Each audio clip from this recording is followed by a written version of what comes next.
need to understand who is your God. ಇವತ್ತು ನೀನು ಅರ್ಥ ಮಾಡಿಕೊಳ್ಳಬೇಕು ನಿನ್ನ ದೇವರು ಯಾರು ಎಂಬುದಾಗಿ. దేవుడు ఏమి చేయగలనో అర్థం చేసుకో. ಕರ್ತನು ಏನು ಮಾಡಲಿಕ್ಕೆ ಸಮರ್ಥನ ಒಂದು ಸಲ ಅರ್ಥ ఈ రోజు ಮಾಡಿಕೊ. నీ విశ్వాస పరిమాణం ప్రకారమే దేవుడు కార్యం చేస్తాడు. ಇವತ್ತು ನಿನ್ನ ವಿಶ್ವಾಸ ಪರಿಮಾಣದ ಪ್ರಕಾರ ಕರ್ತನು ಕಾರ್ಯ ಮಾಡುತ್ತಾನೆ. నమ్మితే నువ్వు దేవుని మహిమను చూస్తావు. ನಂಬುವುದಾದರೆ ನೀನು ದೇವರ ಮಹಿಮೆ ಕಾಣುವಿ. బైబిల్ అంటది ದೇವರ ವಾಕ್ಯ నమ్మిన వారికి సమస్తము సాధ్యము. ನಂಬಿದವನಿಗೆ ಎಲ್ಲವೂ ಸಾಧ್ಯ. నువ్వు నమ్మాలి, ನಂಬಬೇಕು. నువ్వు నమ్మాలి.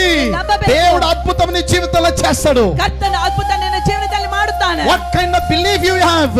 ಎಂತ ವಿಶ್ವಾಸ ನಿನ್ನಲ್ಲಿದೆ? ప్రియ సహోదరి సహోదరులారా ಪ್ರಿಯ ಸಹೋದರ ಸಹೋದರಿಯರೇ, గమనించు. ಗಮನಿಸಬೇಕು. దేవుడు ఎలాంటి వాడు తెలుసుకో ఫస్ట్. ಕರ್ತನು ಎಂತವನು ಒಂದು ಸಲ ತಿಳಿದುಕೋ. దేవుడు ఏమి చేయగలడో అర్థం చేసుకో ఫస్ట్. ಕರ್ತನು ಏನು ಮಾಡಲಿಕ್ಕೆ ಸಾಮರ್ಥ್ಯವನ್ನು ನೀನು ಒಂದು ಸಲ ಅರ್ಥ ಮಾಡ್ಕೋ. షడ్రక్ మేషక్ అబేద్నెగోలు అంటున్నారు, ಶದ್ರಕ್ ಮೇಷಕ್ ಅಬೇದ್ನೆಗೋರು ಹೇಳ್ತಾ ಇದ್ದಾರೆ, నా దేవుడు రక్షించని రక్షించకపోని ನನ್ನ ದೇವರು ರಕ್ಷಿಸಲಿ ರಕ್ಷಿಸಾತ ಹೋಗಲಿ. ఏం మొక్కమయ్యా బాబు, ನಾನು ಮಾತ್ರ ನಮಸ್ಕಾರ